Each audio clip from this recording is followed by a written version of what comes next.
2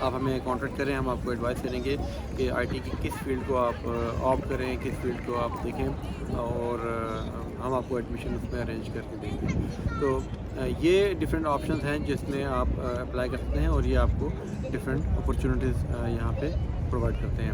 میرے next vlog کو